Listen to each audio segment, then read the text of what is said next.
Buckingham Palace had hoped that Prince Harry's marriage with Meghan would modernise the royal family. Instead, it has created new, troubling press reports.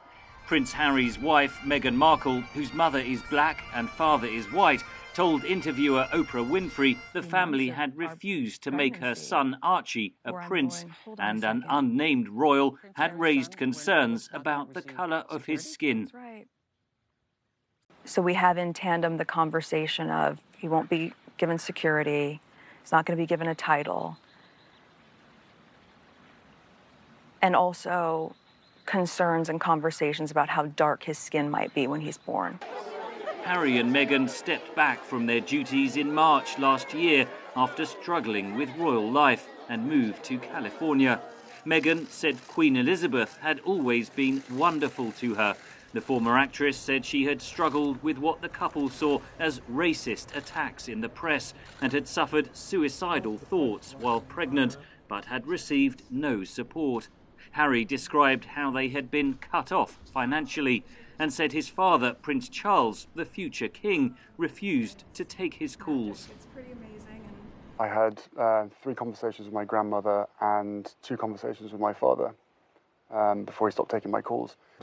The revelations will be painful for Queen Elizabeth, whose husband, Prince Philip, is in hospital, and the extent of Harry and Meghan's broken relationship with the palace has been laid bare, says royal analyst Richard Fitzwilliams.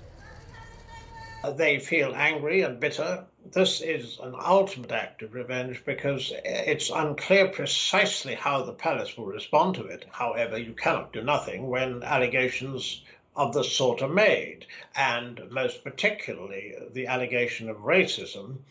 That will be absolutely toxic. But this is, I would emphasize, only one side of the question. The allegations are proving divisive among the British public. As a black woman, she didn't get it very easy within the royal family, and the newspapers weren't exactly friendly about it either. I think they've done the wrong thing, and I'm sorry, really, because I don't think they've done themselves any good at all. A shame. The royal couple visited South Africa in 2019, a country with which Harry has forged a close bond. Residents of Johannesburg Monday offered support for Meghan.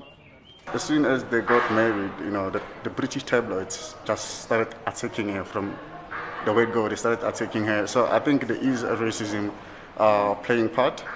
The interview could impact Britain's image abroad, says Fitzwilliams. I think Britain perhaps has got a problem here because younger people, persons of colour, you will find perhaps different views. It will be interesting to see the polls, but this is terribly destructive. Harry and Meghan also revealed they are expecting a baby girl, a sister to Archie. But the interview will be remembered for seismic allegations made against the royal family as the world awaits its response. Henry Ridgwell for VOA News, London.